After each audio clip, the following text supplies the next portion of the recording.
योगींद्रों के लिए भी जिनकी गति बड़ी दुर्गम है, वे भी जिन वृषभान नंदिनी के अंचल की हवा से अपने को कृतार्थ व धन्य समझते हैं, वे जिस दिशा में खेल रही हैं उस दिशा को नमस्कार है। ये पहला श्लोक चल रहा है। इसमें योगींद्र दुर्गम गतिर इस शब्द की व्याख्या हो रही है। श्री कृष्ण कैसे हैं? योगींद्रों के लिए भी जिनकी गति बड़ी दुर्गम है। योगींद्रों के लिए दुर्लभ है, इस विषय में हमने आपको उदाहरण दिए कि ब्रह्मा जी जैसे जो योग के प्रारंभ करता हैं, वे भी इन श्री कृष्ण की गति को नहीं जान पाते हैं।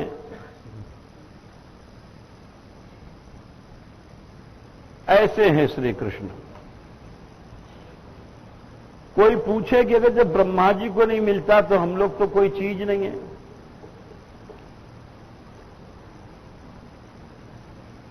बहुत से लोग सोच सकते हैं कि जो चीज ब्रह्मा जी को नहीं मिल सकती है, या आप कहते हैं शिव जी को भी नहीं मिल सकती है, या आप कहते हैं नारद आदि को भी नहीं मिल सकती है, सनकादि को नहीं मिल सकती है, तो अपन जैसे कीड़े मकोड़े छोटे मोटे प्राणी कैसे उसको पा सकते हैं? ये एक शंका उठती है मन में। बहुत से लोग पूछा भी करते हैं। एक व्यक्ति ने हमसे पूछा भी कि आप ऐसा कहते हैं कि राधा माधव का विहार ब्रह्मा जी के लिए और शंकर जी के लिए और सबके लिए दुर्लभ है, लक्ष्मी जी के लिए दुर्लभ है, नारद जी सनकादिक साहब को नहीं मिलेगा। अरे भाई, हम तो क्या कहते हैं, ऐसा लिखा है, न देवैर ब्रह्माद्यैर न खलु हरिभक्तैर न सुहृदादिभिर यद्वै राधा मधुपति रहस्यम सुविदितम। देवता भी नहीं जान सकते हैं श्री राधा माधव के बिहार लीला को। ब्रह्माद्यई ब्रह्मा शिव भी नहीं जान सकते हैं।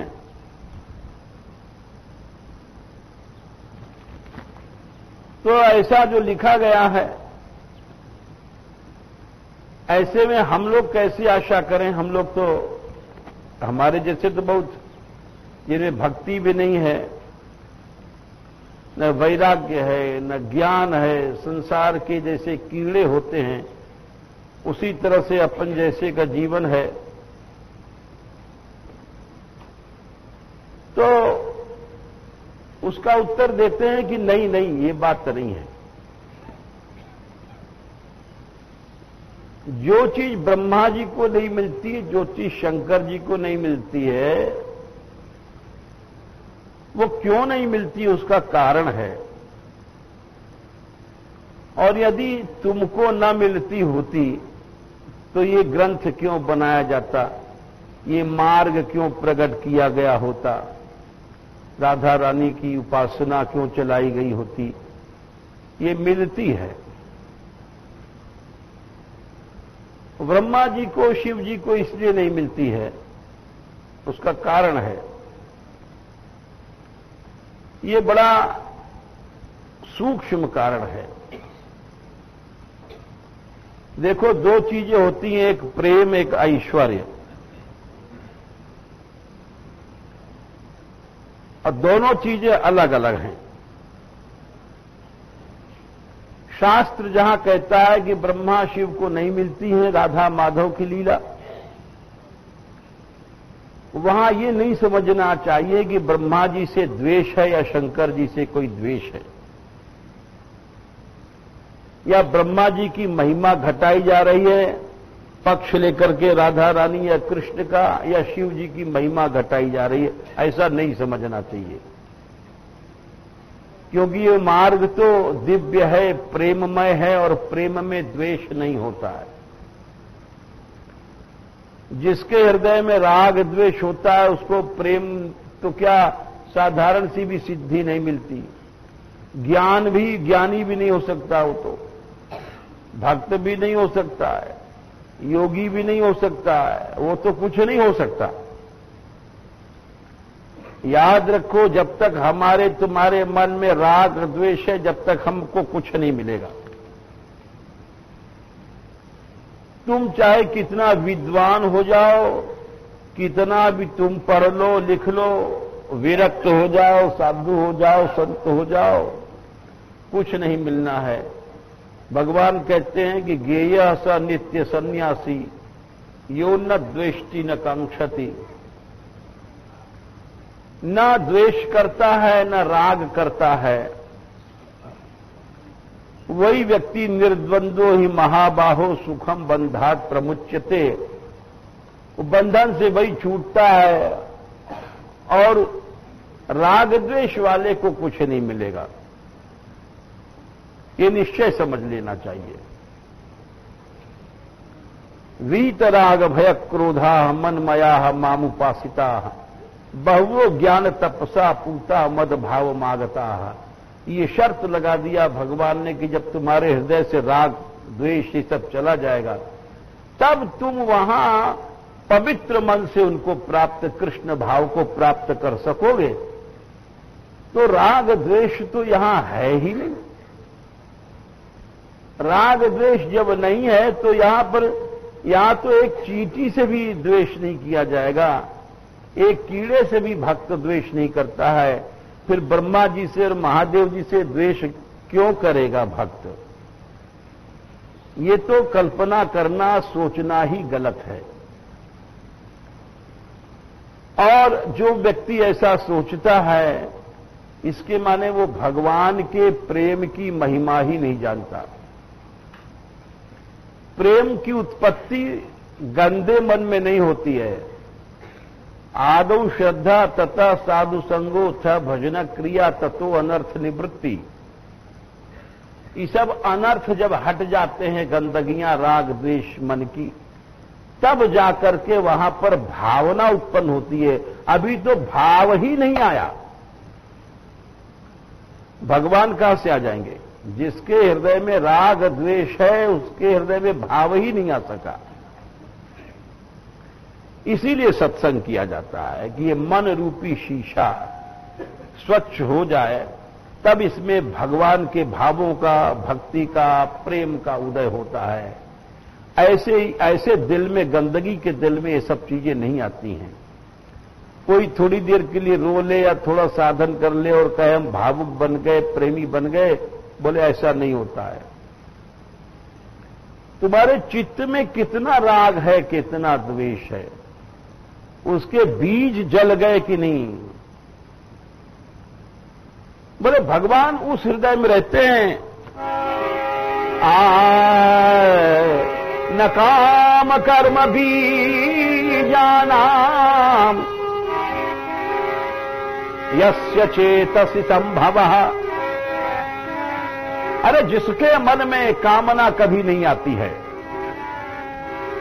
कामना संबंधी कर्म नहीं करता है, और बीज माने कामना के बीज वासना ही नहीं है। ये तीन चीजें जहां नहीं है, वहां श्री कृष्ण उस हृदय में रहते हैं। न काम कर्म बीजानाम, उनका बीज भी नहीं रहता है। यस्य चेतसि संभवः वासुदेवैक निलयः। उस मन रूपी मंदिर में भगवान जाकर के डेरा डाल देते हैं। और स वै भागवतोत्तमः,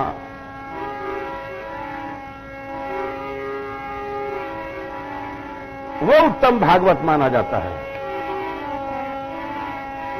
जिसके चित्त में, जिसके मन के अंदर ये सब चीजें हैं, वह भगवान कैसे आ जाएंगे?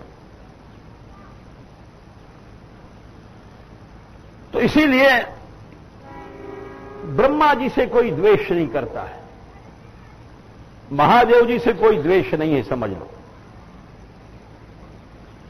जो राधा माधव का विहार ब्रह्मा शिव को नहीं मिलता है, वो क्यों कही जाती बात? उसका कारण समझो। ऐश्वर्य और प्रेम, ये दोनों बातें अलग अलग हैं। ऐश्वर्य माने बड़प्पन, ईशता, और प्रेम क्या है? छोटापन। ये दोनों बातें अलग हैं, एक बड़ा बनना और एक छोटा बनना। प्रेम क्या करता है? भगवान को इतना छोटा बना देता है कि छोटे छोटे से जीव के भगवान दास बन जाते हैं। माधवदास जी महाराज से उनकी शौच टट्टी तक धोई भगवान ने। भक्तों की सेवा करते हैं, भक्तों के चरण दापते हैं। तो प्रेम ने क्या किया? भगवान को इतना छोटा बना दिया कि सुदामा के चरणों को अपने आंखों के आंसुओं से धोते हैं। भगवान होकर के कितने छोटे बन गए। हार जाते हैं तो ग्वाल बालों को अपने कंधे पर चढ़ाते हैं। वाह कृष्णो भगवान श्री दामानम पराजितः। भगवान हार गया खेलते में, और श्री दामा को अपने कंधे पर बना बैठा करके घोड़ा बन करके वो दांव दे रहे हैं। वृषभम भद्र सेनस्तु प्रलंबो रोहिणी सुतम। तो क्यों हारा? ये प्रेम की बात थी। प्रेम ने इतना छोटा बना दिया कि भगवान हार गया। जिस भगवान को कोई पाता नहीं है, उसकी गंध भी नहीं मिल सकती है, उस भगवान को यशोदा बांध देती है रस्सी से। क्यों बांध देती है? ये प्रेम की शक्ति है, वो प्रेम का चमत्कार है। अरे आप अपने ऊपर घटा के देख लो। आप अपने बच्चे से प्यार करते हो, ठीक है, गोद में लिया बच्चा, आपकी मूंछ को ऐसे ऐसे खींच रहा है और आप हंस रहे हैं, हा। अरे बोले धिक्कार है, तू कैसा मर्द है, तेरी मूंछ ऐसे ऐसे रगड़ी जा रही है, तू कोई मर्द का बच्चा है? बोले नहीं, ये तो पुत्र है, हमारा प्रेम है, ये तो मूंछ रगड़ेगा तो हमें हंसी आती है। बोले प्रेम की बात है, वहां बड़प्पन करोगे, अरे हमारा लड़का और मूंछ पकड़ के हम अभी से बेइज्जती करता है, जाओ तलवार इसको काट दो, तो समझ जाएंगे बिल्कुल गधा है, ये मनुष्य भी नहीं है। ये प्रेम ही नहीं समझता है। अभी आप बहुत बड़े इज्जत वाले हैं, देखो जरा जरा सी बात पर लोग लड़ जाते हैं, गाली गलौज देते हैं। अरे इसने तो हमको गाली दिया सभा में, सभा के बीच में गाली दिया, इसका सिर काट के मैं जब फिर चैन लूंगा। लोग कहते हैं अरे हाँ भाई, हमको सभा में गाली दिया, सबके बीच में गाली दिया, इसका सिर काट के। जाने कितने लोग मर गए गाली के पीछे। और जब प्रेम देश में आप जाते हो साहब, ससुराल में गए, वहां जीने के लिए बैठे, तो बोले इनकी मैया फलानी, इनकी बहन ऐसी, इनकी बुआ ऐसी, और इनकी ताई ऐसी, और नाम लेके गाली दी जाती है वहां, नाम ले करके, और वहां आराम से रसगुल्ला खाते हैं। बोले तुम बड़े बेशर्म हो, खा रहे हो हंस रहे हो, तुमको शर्म नहीं आती? जेवत दे मधुर धुनगारी, लय लय नाम पुरुष अशनारी।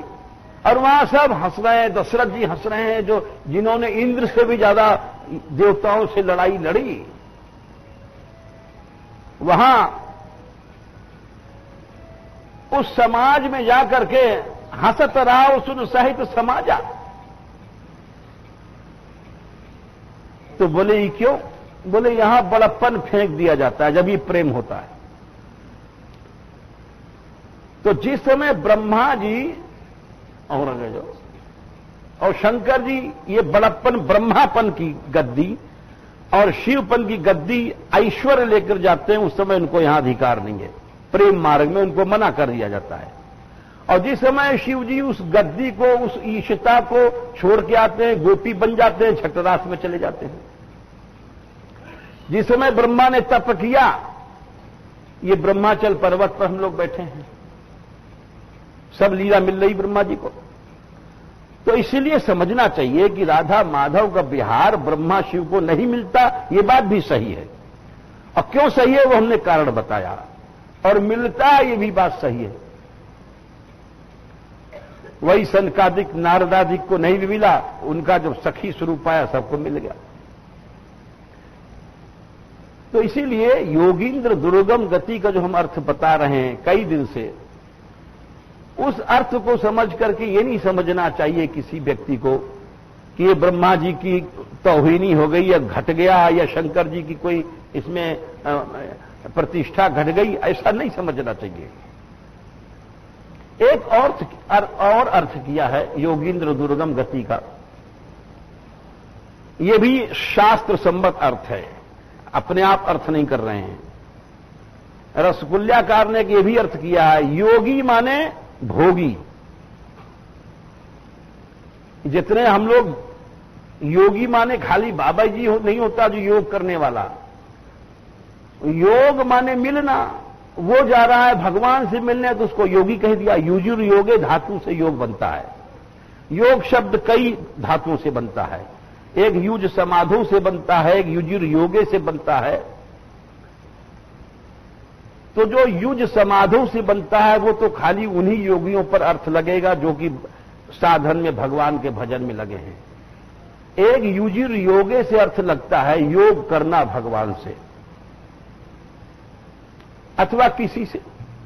जैसे अब कोई आदमी संसार के लिए दिन रात मर रहा है, हाय मेरी स्त्री, हाय मेरा बच्चा, हाय मेरा रुपया, अरे सोना, मेरा चांदी, सब मेरी मकान, मेरी गाड़ी, तो इससे योग कर रहा है, तो संसार से योग कर रहा है, तो उस योगी को भोगी कहेंगे। तो ऐसा जो भोगियों में जो इंद्र है, बोले कौन? जैसे देवराज, अप्सराएं हैं जिनके हजारों भोग भोग रहे हैं, तो उनको भी दुर्गम गति है, वो भी कृष्ण को नहीं पा सकते, कभी नहीं पा सकते। भागवत में यही बात कही गई है। वे अगर भक्ति भी करते हैं भगवान की तो भी भगवान को नहीं पा सकते, क्योंकि उनके हृदय में प्रेम नहीं पैदा हो सकता है। प्रेम ऐसा लड़ुआ पेड़ा नहीं है, वो तो प्रेम के लिए, रसमय भक्ति के लिए सब छोड़ना पड़ता है। अभी हम आपको किसी दिन बताएंगे, दूरादपास से स्वजनान सुख सर्मर्थ कोटिम, राधा रानी की चरण रज प्राप्त करने के लिए सब कुछ छोड़ना पड़ता है। सर्वेषु साधन वरेषु चिर निराशः, खेल नहीं है राधा रानी की चरण रज की प्राप्ति। वर्षंतमेव सहजाद्भुत सौख्यदारम श्री राधिका चरण रेणु हम स्मरामी। 5 तरह का त्याग चाहिए। जब हम राधा रानी के चरण रज को याद करने के हकदार हैं, ऐसे थोड़ी हम रसिक बन जाएंगे। दूरादपास्य, अच्छा नाम सुना देते हैं 5 का, अर्थ किसी दिन विस्तार से बताएंगे, क्योंकि कई दिन में इसका भी अर्थ होगा। दूराद अपास्य, दूर से ही छोड़ देना। सुजनान, 2 पाठ है, कहीं सुजन भी है, कहीं स्वजन भी है। सुंदर जनों को, जैसे स्त्री है, पतिव्रता स्त्री है, लेकिन नहीं, प्रेम वहां नहीं होना चाहिए। वहां होगा तो श्री जी के तुम रसिक नहीं बन सकते हो। तुम्हारा ब्याह हो गया इसके माने थोड़ी कि सर्टिफिकेट मिल गया है तुमको आसक्ति का कि तुम उसी में नाक गड़ा करके मर जाओ। यह ब्याह का मतलब नहीं होता है, ये गलत अर्थ है। सुजनान माने अथवा सुंदर पति मिल गया है, बड़ा सुंदर, देवता के समान, सदाचारी, संयमी, शीलवान, बोले नहीं, इसका यह मतलब नहीं है कि तुम उसमें पति में आसक्ति करो, यह भी गलत है। सुंदर जन मिले हैं, अथवा लड़का ऐसा मिला है राम जैसा आज्ञाकारी, बोले नहीं, वहां से भी आसक्ति हटानी पड़ेगी तुमको। और कितनी दूर से हटानी पड़ेगी? बोले दूर आ, लाखों कोस दूर मन को ले जाओ, छोड़ दो इस सब ममता मोह को, अगर राधा रानी को प्राप्त करना चाहते हो। खेल नहीं है, लड्डू पेड़ा नहीं है। दूराद अपास्य, आस्य माने छोड़ना, अप माने ऐसा छोड़ दो कि कभी भी केवल कृष्ण राधा ही मन में याद आवे, ये कहां मेरी सुंदर स्त्री होगी, कहां मेरा प्यारा पति होगा, क्या कहां मेरा लड़का होगा, कहां मेरी लड़की होगी, ये सब झगड़ा। अपास्य माने कभी याद नहीं आवे उनकी, ये इसका अर्थ होता है। बोले अच्छा उसको छोड़ा नंबर 1। फिर बोले सुखम, चित्त में तुम्हारे जितने सुख हैं ये सब सुखों को छोड़ दो। लोग वहां घर बार छोड़ के आते हैं, अपने मां बाप को, स्त्री बच्चा को यहां आश्रम बना के मौज मारते हैं, हो रबड़ी कुल्लड़ चल रहा है, आराम से बैठे हैं, ये गद्दी लगाए बैठे हैं। बोले नहीं नहीं ये गलत बात है, सुख भी छोड़ दो। सुख की अनुभूति करना, सुख की आशा करना, इसके माने तुम राधा रानी को नहीं पा सकते हो। तुम तो आसक्त हो गए संसारिक सुखों में। नंबर 2 सुख को छोड़ो। नंबर 3 अर्थ कोटि संपत्तियां छोड़ दो। भावी सुख, सुख कई प्रकार के होते हैं, हम फिर बताएंगे कि जितने प्रकार के सुख हैं वो सब छोड़ दो। स्वजनों को छोड़ा, सुख को छोड़ा, अर्थ कोटि सब संपत्तियों को छोड़ा, और बोले सर्वेषु साधन वरेषु चिरन निराशा। जितने साधन थे, धर्म भक्ति आदि सब छोड़ दिया। इसी तरह से तब जाकर के तुम राधिका रानी के चरण रज को याद करने के अधिकारी हो, उसके पहले अधिकारी नहीं हो। ये बात इसी भाव को लेकर के अर्थ किया है उन्होंने, टीकाकारों ने। योगींद्र दुर्गम गति माने कि जो संसारी सुख हैं उनका जब तक हम लोग आस्वादन करते हैं तब तक भगवान दुर्लभ है। क्यों कि संसार, प्रथम बात तो सुख है ही नहीं है, सुख की तरह दिखाई पड़ता है। असुख कहां है? क्या कोई स्त्री अपने पति के साथ गई है आज तक? क्या कोई पति स्त्री के साथ गया है? सबको अलग आना है, अलग जाना है।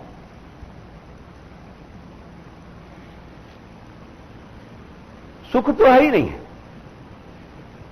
और सुख, इसमें सुख में जब मन फंसता है तो मनुष्य भगवान से दूर हो जाता है, इसलिए दुर्गम गति कहा। एक उदाहरण देते हैं संसार के, एक सुख का एक नमूना हम दे रहे हैं आपको।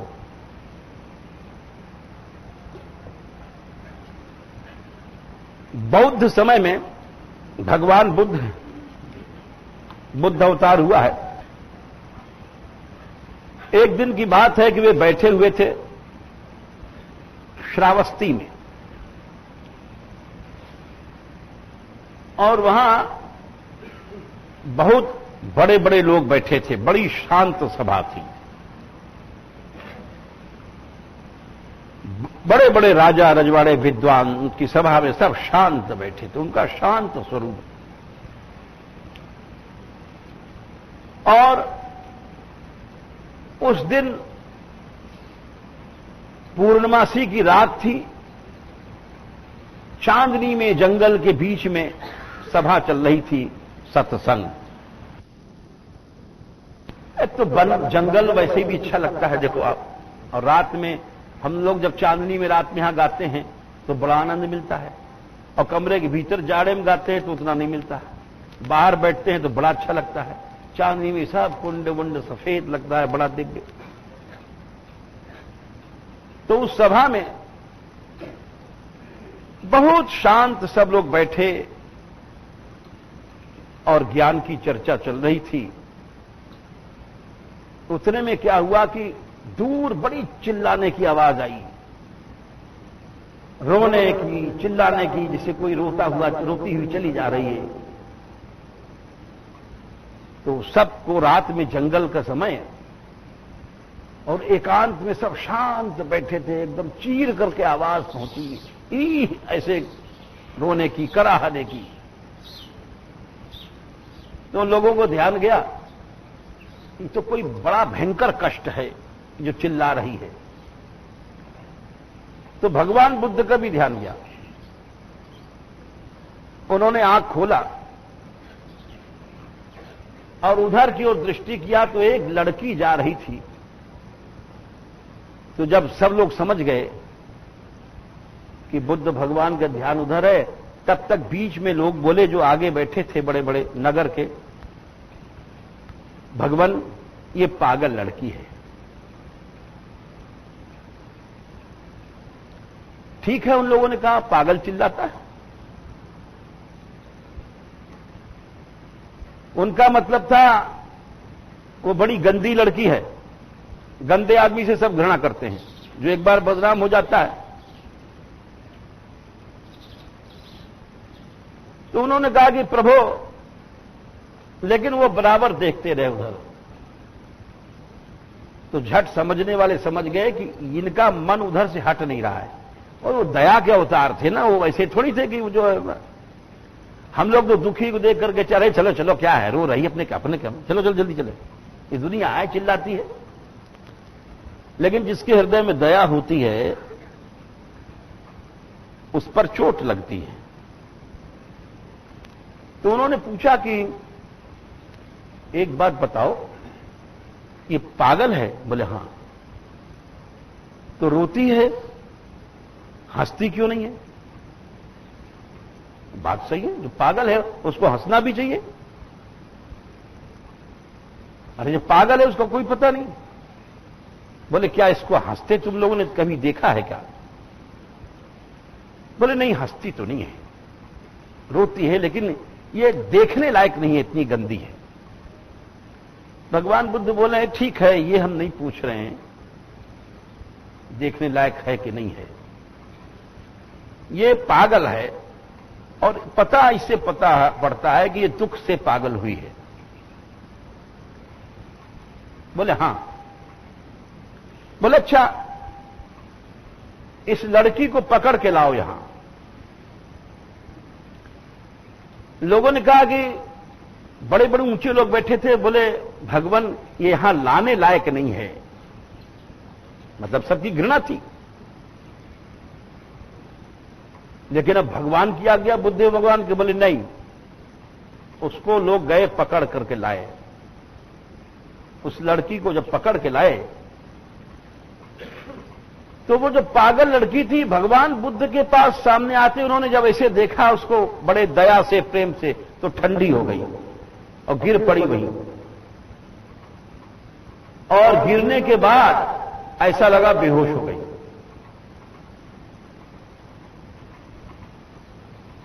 दुख से बेहोश नहीं हुई थी। बड़ी विचित्र लीला है। भगवान बुद्ध के आने के पास, उसके भगवान बुद्ध के पास जाने से उसको इतना सुख मिला कि उस सुख में बेहोश हो गई। आज पहली बार उसको सुख मिला था। बुद्ध भगवान ने पूछा है तुम लोग इससे इतना घृणा करते हो क्यों? तो उन्होंने बताया कि महाराज ये लड़की पटना के सबसे बड़े, पाटलिपुत्र राजधानी थी, सबसे बड़े सेठ की लड़की है। अच्छा, सबसे बड़े सेठ की लड़की, जो भारतवर्ष का सबसे बड़ा पैसा वाला, उसकी लड़की इस तरह घूम रही जंगलों में, पागल? ये तो आश्चर्य की बात है। बोले हां। बोले जब जवान हुई थी तब इसके पिता ने इसका विवाह करना चाहा, परंतु ये ऐसी मूर्ख निकली कि किसी के साथ पहले भाग पड़ी। विवाह होने के पहले जैसे आंख लड़ जाती है, और थोड़े दिन विवाह के रह गए थे, जने कहां चली गई इसका पता नहीं पड़ा। इसके माता पिता भी बड़े दुखी भये कि उनकी इज्जत गई, और दुनिया के बहुत बड़े नामी थे लोग, इज्जत वाले, पैसे वाले, और उनको इतना दुख हुआ और लोग ढूंढते ढांढते रहे। आखिर में माता पिता ने कहा कि मत ढूंढो, वो लेकर के और भागती भागती भागती बहुत दूर जाने सैकड़ों कोस दूर किसी गांव में पहुंची। अब रोटी पानी तो भाई चाहिए ही चाहिए। इसके पति ने कोई हलवाई की दुकान पर नौकरी किया, जैसे लकड़ी लाना या कोयला लाना या जो कुछ होता होगा, बर्तन मांजना, दिन भर वहां करता था और एक झोपड़ी डाल लिया। वहां आकर के रात भर में दिन भर में जो कमाता था आगे दोनों खाते पीते थे, रहने लग गए। अब वो इसी को कहते हैं संसारी प्रेम कि आदमी हजार कष्ट को भी झेलता है भोगों के पीछे। एक बच्चा भी पैदा हुआ। अब जब दोनों पास रहेंगे तो संतान भी होगा। 1 साल बाद फिर दूसरा बच्चा पैदा हो गया। लगातार। और जब दूसरा बच्चा पैदा हुआ तो एक दिन वो जब हलवाई की दुकान पर काम करके रात को लौट रहा था, अंधेरा हो गया था। इसको कहते हैं संसार का स्वरूप। एक काला सर्प मिला रास्ते में और जल्दी जल्दी आ रहा था।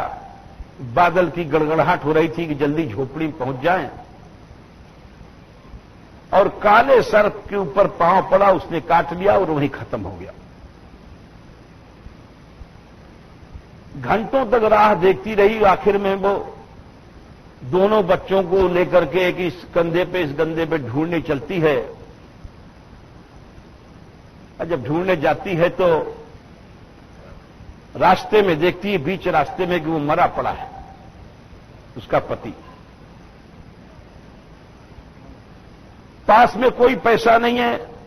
दाह संस्कार का जाती है, उस दुकानदार से कुछ कहती है, इसके लिए कुछ दे दो। खैर जो कुछ हुआ संस्कार करके जब आई, जंगल में रहना, झोपड़ी में, पास में कोई नहीं है, 2 बच्चे हैं। और 2 बच्चों में बुढ़ा तो होता नहीं आदमी, जो कामुक लोग होते पीछा करते हैं। दूसरे दिन ही लोग चक्कर काटने लग गए। वो समझ गई कि अब यहां हमारा रहना मुश्किल है। अब उसको अपने मां बाप की याद आई। अब सोचती कि मैं अगर आत्महत्या करूं तो ये 2 बच्चे कहां जाएंगे। मां सोचती है कि मैं तो मर जाऊं। अब उसको सोचती है कि चलो मां बाप के दरवाजे जाऊंगी, कह दूंगी तुम मारो तो मार लो, हमको जहर दे दो, इन बच्चों को मत मारो, हमने तुम्हारी इज्जत बिगाड़ी है, इन बच्चों को तुम संभाल लो, हम तो गंगा जी में जाकर मर जाएंगे। ये सोच करके कि एक बार बेइज्जती तो होगी, ये बच्चे तो जीते रहें। माता की जो ममता बच्चे पर होती है वो कभी नहीं सोचेगी, वो सोचेगी मैं मर जाऊं तो अच्छा है, बच्चा जी जाए। अब वहां से जंगल से भाग के चलती है। दूसरे दिन पैदल चलना, रास्ते में एक नदी पड़ी। अब वो सोचती है कि कैसे पार करूं। एक बच्चे को लेकर के किसी तरह से पार किया और वहां पेड़ के नीचे लिटा करके दूसरे बच्चे को लेने के लिए फिर घुसी। अब दूसरे बच्चे को जब वहां से लेकर के चलती है, किसी तरह से नदी पार होती है, तो पहले चक्कर में उसका दम हो गया था। दूसरे चक्कर में उसके बहुत दम फूले, हाथ से बच्चा छूट गया। 2 साल 1.5 साल का था, वो रहेगा पानी में। और देख रही क्या बचा सकती है। सामने लड़का जा रहा है लेकिन क्या बचा सकती है। सूर्यराज ने लिखा कि वो काल लिए जमजात मूढ़मति देखत जननी तात। अरे मूर्ख, मां बाप देखते रहते हैं, उनके सामने बच्चा चला जाता है। इतने पर भी लोगों को ज्ञान नहीं होता है कि हरो कृष्ण कहा जात। प्राण लिए जमजात मूढ़मति। मूर्ख हे मूढ़, इतने पर भी तुझको ज्ञान नहीं होता है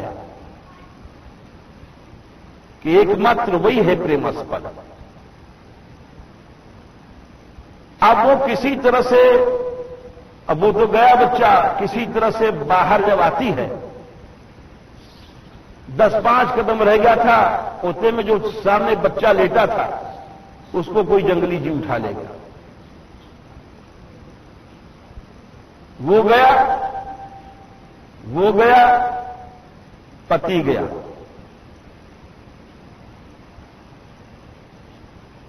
परंतु जीव के संस्कार विचित्र होते हैं। सोचती है मरने के पहले एक बार माता पिता की देहरी तो देख लूं, मैं ही मरूंगी,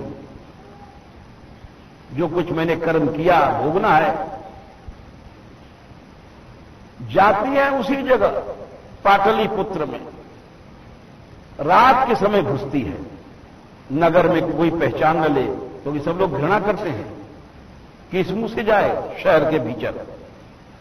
किसी समय राजकुमारी की तरह थी, आज क्या उसकी इज्जत है।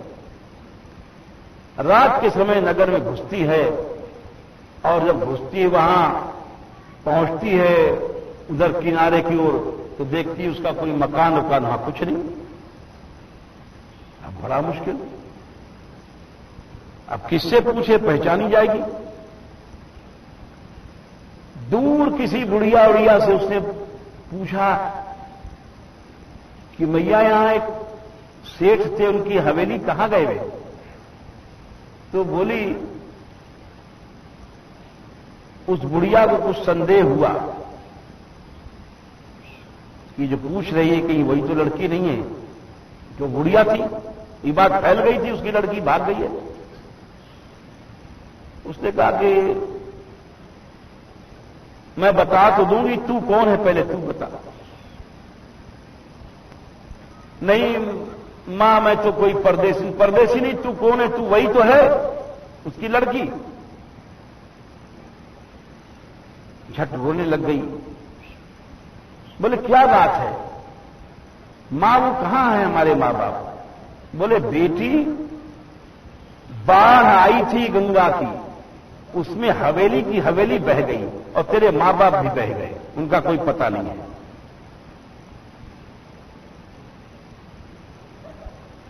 इतना सुनते पागल हो गई। एक सीमा होती दुख की। पति मरा, एक सीमा थी। लड़का गया, सीमा थी। दूसरा लड़का गया, उसके बाद सारा हवेली, खानदान, मां बाप सब चले गए। वो पागल हो गई और बस खावे नहीं पिए चिल्लाती रहती थी। तो सब लोगों ने भगवान बुद्ध से कहा कि ये इसलिए वो लड़की है, इसलिए अपने कर्म किए हैं, भोग रही है, आप इस विषय को हटा दीजिए, सत्संग चलने दीजिए। भगवान बुद्ध ने कहा, अरे तुम इसको क्या कुसंग समझते हो? तुम इसको सत्संग नहीं समझते हो? संसार का यही स्वरूप है, तुम इसको सत्संग नहीं समझते हो? तुम लोगों कैसे हृदय हैं, तुम्हारे कैसे पत्थर जैसे हृदय हैं। ठीक है, यही संसार का स्वरूप है और आज इसके दुख का अंत हो गया। वो बोले आज इसके दुख का अंत हो गया और आज इसके दुख का अंत हमेशा के लिए हो गया। तुम लोगों का तो अभी दुख अंत नहीं हुआ, लेकिन इसका हमेशा के लिए अंत हो गया। कह कि उन्होंने अपने चरण रखे उसके ऊपर। उनके चरण रखने से उसको ऐसी शांति मिली, ज्ञान हो गया, उसको सारा दुख, पागलपन सब भाग गया। वैसे भी देखा जाए तो किसी ने आज तक उससे प्रेम से बातें नहीं किया था, सब घृणा करते थे। जो आदमी गिर जाता है उसको सब लोग, फिर कौन दया करता है संसार में? इस संसार को गिरे में और 4 लाख लगाने वाला है, दया करने वाला कोई नहीं है इस दुनिया में। उसके बाद वो स्वस्थ होकर बैठी और इतनी, उसका नाम था पाठचारा। वो इतनी ऊंची सिद्ध बनी है कि एक बार वो भाषण दे रही थी, जो 500 स्त्रियों के बीच में 500 स्त्रियां जितनी की जितनी थी सब चल पड़ी, साधुनी बन गई, इतनी बड़ी सिद्ध बन गई। और उसने फेरी गाथा कहते हैं, जैसे हमारे यहां जो बाणी पोथी है, जैसे तुलसीदास की रामायण है, सूर का सूर सागर है, वैसे उनके यहां फेरी गाथा कहते हैं। जो सिद्ध इनके यहां जितने सिद्ध लोग भये हैं उनका उसमें भाषण है। तो उसने वहां भाषण दिया था, जो पागल बन चुकी थी किसी समय दुख से। वो बोलती क्या है, जिस बात को सुनकर के 500 के 500 स्त्रियां संत बन गई। वो कहती है, देवियों देखो, मकड़ी जाला बनाती है, क्या वो कहीं बाहर से डोरा लाती है? आप लोग बताओ, मकड़ी जो जाला बनाती है क्या कहीं बाहर से धागा किसी के खरीद के लाती है कि कोई दर्जी की दुकान से वो पुलिंदा लाया गया है? वो जाला उसके भीतर से निकलता है, मुंह से, और मुंह से जाला बना करके निकाल करके और जाला बनाती है और फिर उसमें फंस जाती है। उसी तरह से हर प्राणी मकड़ी है। हम लोग खुद जाल बनाते हैं, भगवान जाल नहीं बनाता है। ये उसने भाषण दिया था। हर प्राणी खुद जाल बनाता है, खुद उसमें फंसता है और विनाश को प्राप्त हो जाता है। इसीलिए मनुष्य को सांसारिक आसक्ति, मोह, ममता,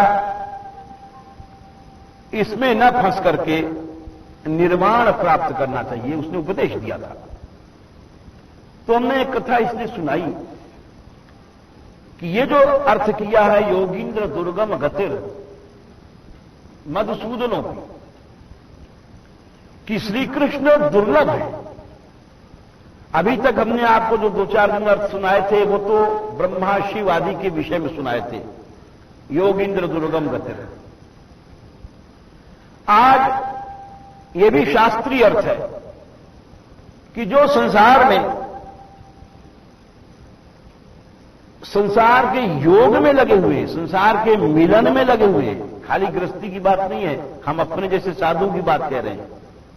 कहां से पैसा मिल जाए, कहां से और प्रभाव बढ़ जाए, और 200-400 चेला हो जाए,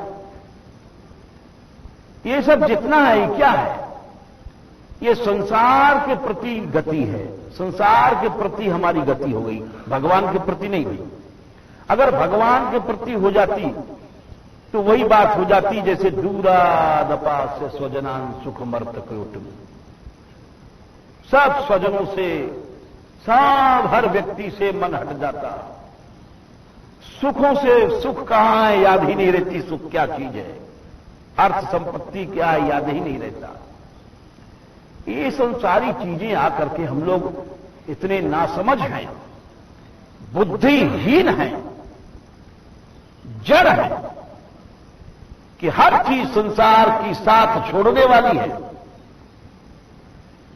अपना साया, अपना शरीर तक साथ छोड़ने वाला है। लेकिन मुर्दा फूंक के आते हैं और फिर बैठ के हंसते हैं, हुक्का बजा पर बजा करके, मर गए, बड़ो अच्छो हो बेचारो, चलो बेचारो गए हो तो गए हो।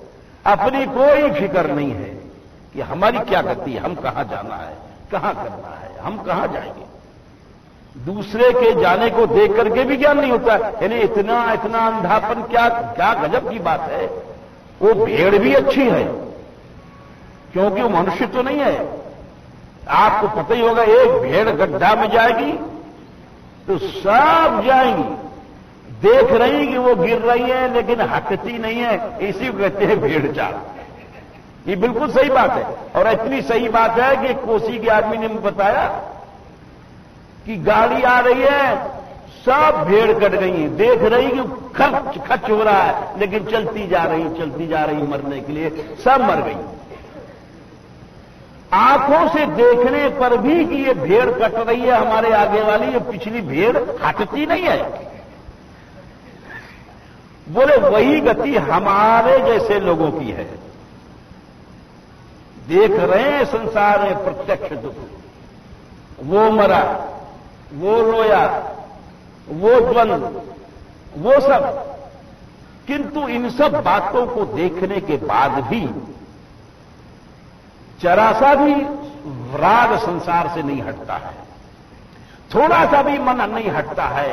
और मनुष्य इतना अंधा होता है कि मैं अपनी आंखों देखी बताता हूं कि मुर्दा फूक रहा है और पास में वहां हुक्का पर लोग बैठे हैं और वहां भी ही हो रही है, वहां भी गल फर्रे चल रहे हैं और बात हो रही है, हंसी मजाक हो रहा है। तो क्या उस भेड़ से अपन जैसे कम है? अरे उस भेड़ से ज्यादा है। भेड़ में तो ज्ञान शक्ति नहीं, बेचारी क्या सोचेगी। हमको प्रभु ने ज्ञान दिया, ज्ञानेंद्रिय दिया, बुद्धि दिया, लेकिन उस भेड़ से भी नीची स्थिति है हम लोगों के लिए। इसीलिए हम कैसे कृष्ण को पा सकते हैं? और तो और हम देखते हैं कि हम जैसे लोग साधु बनकर के भी भजन नहीं कर पाते। किसी से कहो ये सेवा कार्य है, किसी को हम यात्रा में देखिए ना, अब यात्रा सब लोग हम ये करे आए हैं, मालूम है। हम यात्रा में कहते हैं भाई हमको एक पैसा मत दो, हरि नाम दो, हमारी फीस केवल हरि नाम है। तुम एक कच्ची कौड़ी मत चढ़ाओ, चाहे तुम्हारे पर और एक एक्सीडेंट हो गया मथुरा में, उसके इलाज में 10,000 लग गए, चाहे 20,000 तुम्हारे ऊपर खर्च हो जाए, तुम एक पैसा मत दो, हरि नाम दो। लेकिन क्या विचित्र स्थिति है, हरि नाम मुंह से नहीं निकलता है। कोई 10-20 जिनको आदत पड़ गई सत्संग में वो तो करते हैं, बाकी तो सब अपना खाए पिए अपना पड़ गए, न हरि नाम से मतलब है, कृष्ण नाम से मतलब है, न कीर्तन से मतलब है। 1000 बार उनको कहा जाता है अरे तुम ऋण लेके क्यों जाते हो, हमारा कर्ज उतार के जाओ, पैसा से नहीं उतरेगा। अरे तुम कर्जदार क्यों बनते हो, 4 नाम ले लो। लेकिन जाने कितने लोग ऐसे होते हैं उनका आज तक कभी शक्ल 2 मिनट के लिए भी कीर्तन में नहीं दिखाई पड़ी। अब क्या कहा जाए इनको, मनुष्य कहा जाए? उस भेड़ से तो बहुत नीचा स्थिति पर है हम लोग। इसीलिए जो बात योगींद्र दुर्गम गति कहेंगे कि याद रखो, संसार की वस्तुओं में मन फंसने पर, संसार के भोगों में, इन सब में लगने पर श्री कृष्ण प्राप्ति दुर्लभ है। यह योगींद्र दुर्गम गति का एक विशेष अर्थ उन्होंने किया है और इस पर उन्होंने उदाहरण दिया है, और उदाहरण कल देंगे। यस्या कदापि वसनांचल खेलनोथ धन्याति धन्य पवनेन कृतार्थमानि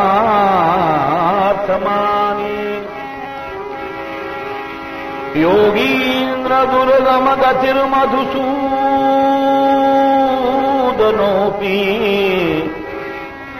तस्या नमोस्तु वृषभानुभूदिशेऽपि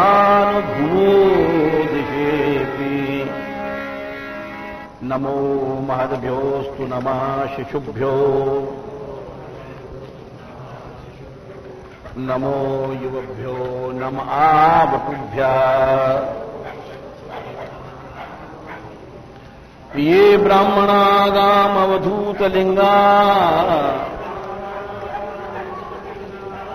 शरन्ति तेभ्यः शिवमस्तु राज्ञाम्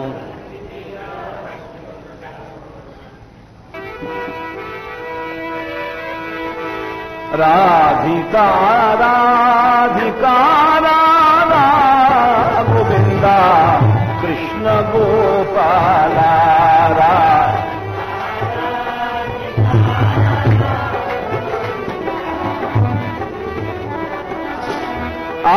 गोविंदा कृष्ण गोपाला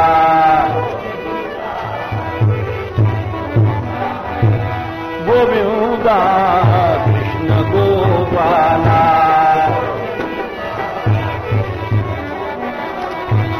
राधिका राधिका राधा गोविंदा कृष्ण गोपाला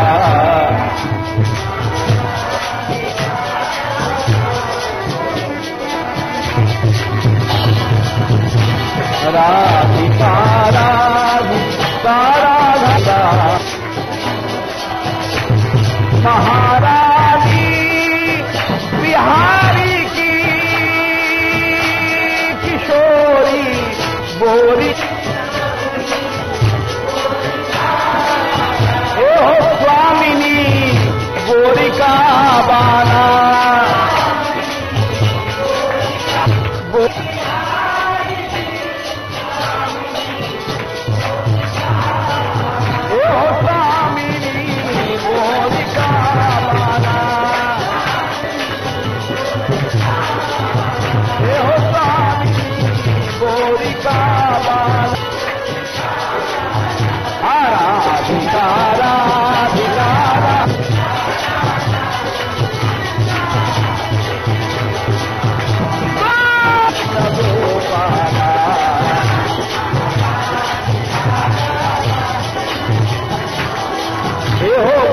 कृष्ण गोपाला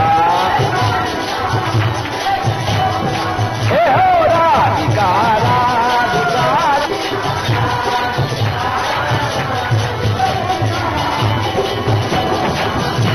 महारानी बिहारी की स्वामिनी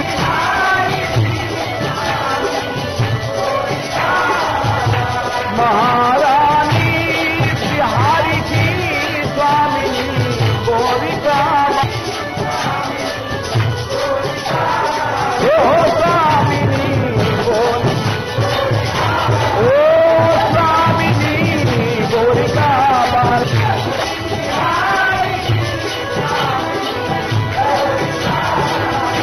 गोका राधा गोविंदा कृष्ण गोपाला हे गोविंदा कृष्ण गोपाला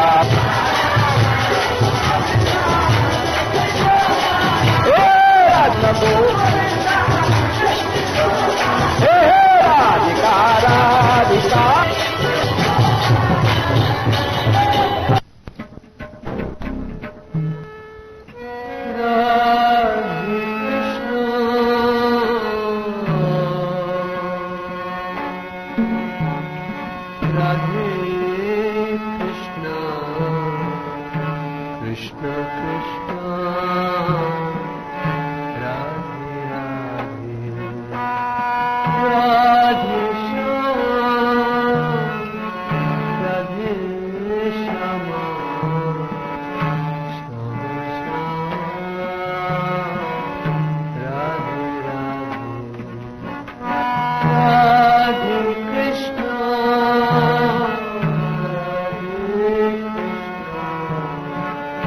Krishna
राम राधे